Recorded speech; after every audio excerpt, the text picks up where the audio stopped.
Assalamualaikum warahmatullahi wabarakatuh. Salam sejahtera untuk kalian semua siswa kelas 10 SMK Negeri 1 Warungasem. Ketemu lagi dengan saya, Ibu Ratna Setiawati, dalam mata pelajaran Sejarah Indonesia.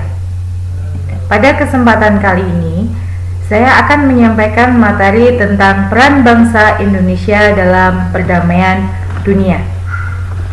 Indonesia memiliki peran tersendiri dalam perdamaian dunia. Sikap politik Indonesia adalah bebas dan aktif. Bebas artinya Indonesia tidak memihak ke blok manapun, baik blok barat maupun blok timur.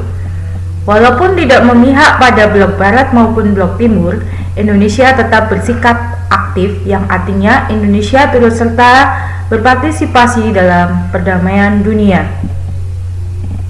Pada tahun 1957, Indonesia mulai bergabung dalam misi-misi perdamaian dalam naungan PBB.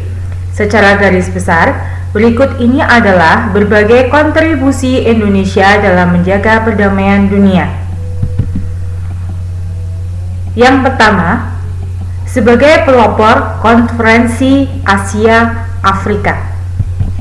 Konferensi Asia Afrika merupakan kelanjutan dari Konferensi Kolombo yang diadakan di Sri Lanka pada tanggal 28 April sampai dengan 2 Mei 1954. Konferensi Asia Afrika di sini dipelopori oleh 5 negara, yaitu Indonesia yang diwakili oleh Ali Sastro Amijoyo, India yang diwakili oleh Pandit Jawaharlal Nehru, Myanmar yang diwakili oleh UNU, Pakistan yang diwakili oleh Muhammad Ali Bogra, dan Sri Lanka yang diwakili oleh Sirjon Kotelawala.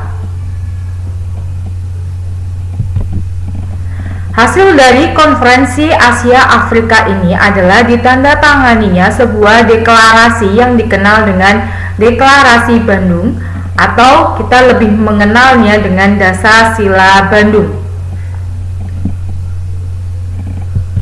Kontribusi bangsa Indonesia yang kedua adalah sebagai pelopor gerakan non-blok. Pada tanggal 1 sampai dengan 6 September 1961 diadakan konferensi tingkat tinggi atau KTT di Beograd, Yugoslavia. Dalam KTT di Beograd ini didirikanlah GNB yang diprakarsai oleh 5 negara, yaitu Indonesia yang diwakili oleh Soekarno, India yang diwakili oleh Pandit Jawaharlal Nehru, Yugoslavia yang diwakili oleh Joseph Broz Tito, Ghana yang diwakili oleh Kwame Nkrumah, dan Mesir yang diwakili oleh Gamal Abdul Nasser. Peran bangsa Indonesia dalam GNB adalah yang pertama, sebagai salah satu negara penggagas KAA yang merupakan cikal bakal digagasnya gerakan non-blok. 2. Sebagai salah satu negara pengundang pada KTT GNB yang pertama.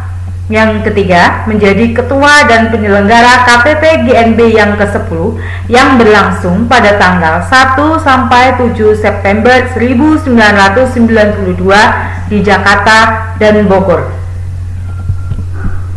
Kontribusi Indonesia yang ketiga adalah dalam pengiriman misi Garuda.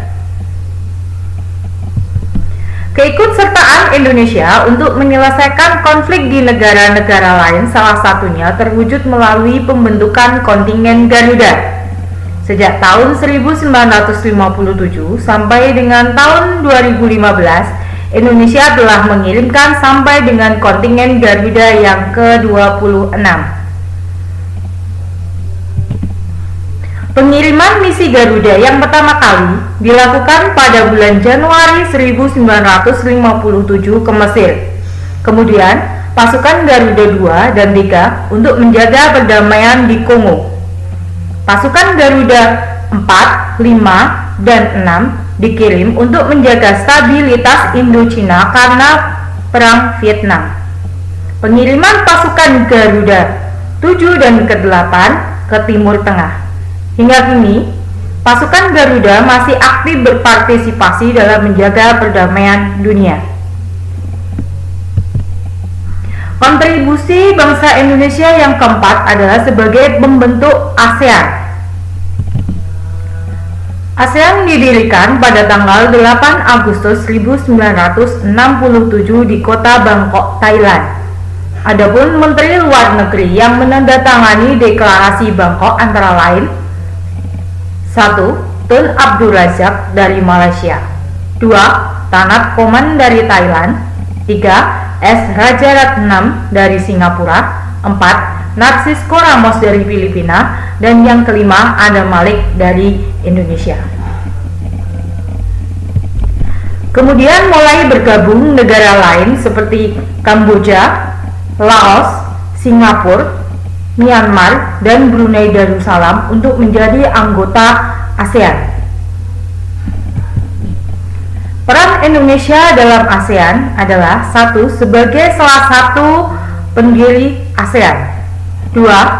Sebagai salah satu pemimpin ASEAN dengan mengadakan pertemuan-pertemuan antara lain Sen Ministerial Meeting atau pertemuan tingkat menteri ASEAN, ASEAN Regional Forum atau Forum Kawasan ASEAN, pertemuan kementerian kawasan yang membahas mengenai penanggulangan berbagai masalah yang terjadi di Asia Tenggara. Selain itu, Indonesia juga sebagai tuan rumah KTT ASEAN. Untuk KTT ASEAN yang pertama dilaksanakan pada tanggal 23 hingga 24 Februari 1976 di Bali.